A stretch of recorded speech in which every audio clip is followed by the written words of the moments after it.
ശബരിമലയിൽ വൻ ഭക്തജന തിരക്ക്. വൈകിട്ടോടെ തിരക്ക് നിയന്ത്രണാതീതമായി. പോലീസ് ഇടപെട്ടാണ് ഭക്തരെ നിയന്ത്രിച്ചത്. ഇന്ന് വൈകിട്ട് 6 മണിവരെ 87,477 പേർ ദർശനം നടത്തി. പ്രവീൺ പുരുഷോത്തമൻ സന്നിധാനത്ത് നിന്നും തത്സമയം ചേരുന്നു.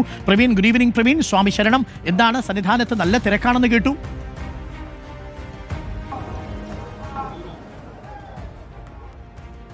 അരുൺ, സ്വാമി ശരണം, സന്നിധാനത്ത് ഇന്ന് വലിയ ഭക്തജനത്തിരക്കാണ് അനുഭവപ്പെടുന്നത്. ഏറ്റവും ഒടുവിൽ നമുക്ക് ലഭിച്ച റിപ്പോർട്ട് പ്രകാരം ഇപ്പോൾ തന്നെ 93,734 പേർ ദർശനം നടത്തി കഴിഞ്ഞു. നമുക്ക് ഇപ്പോൾ ദൃശ്യം കാണാം. ഇന്ന് ഏകദേശം ഒരു 6:30 സമയത്തോടു കൂടി തിരക്ക് അല്പം നിയന്ത്രണാതീതമായിരുന്നു. കാരണം ഈ 18-ാം പടിക്ക് താഴെ നിൽക്കുന്ന ഭക്തരെ നമുക്ക് കാണാൻ കഴിയും. അവരെ കൂടാതെ മറ്റു ചില ഭക്തർ, അതായത് ഒരു കൂട്ടം ഭക്തർ ഇതിൻ്റെ ഇടതുവശത്ത് നിന്നും പ്രധാനപ്പെട്ട 18-ാം പടിയുടെ അടിഭാഗത്തേക്ക്, താഴ്ഭാഗത്തേക്ക് പെട്ടെന്ന് എത്തുകയായിരുന്നു. വലിയ ഒരു കൂട്ടം തന്നെയായിരുന്നു. പോലീസ് ഏറെ പാടുപെട്ടാണ് അവരെ നിയന്ത്രിച്ചത്. പലപ്പോഴും ഈ നട അടയ്ക്കുന്ന സമയം നമുക്കറിയാം, സന്നിധാനത്ത് 18-ാം പടി ചവിട്ടാൻ ഭക്തരെ അനുവദിക്കാറുണ്ട്.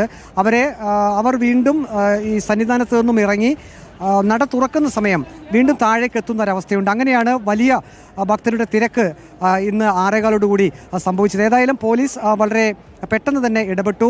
ഇവിടെ നിന്നും തിരക്ക് നിയന്ത്രിക്കുന്ന ഒരു അവസ്ഥയിലേക്കും ആ കാര്യങ്ങളെത്തി. പിന്നീട് ഒരു 10 മിനിറ്റ് കൊണ്ട് തന്നെ തിരക്ക് നിയന്ത്രണ വിധേയമായി.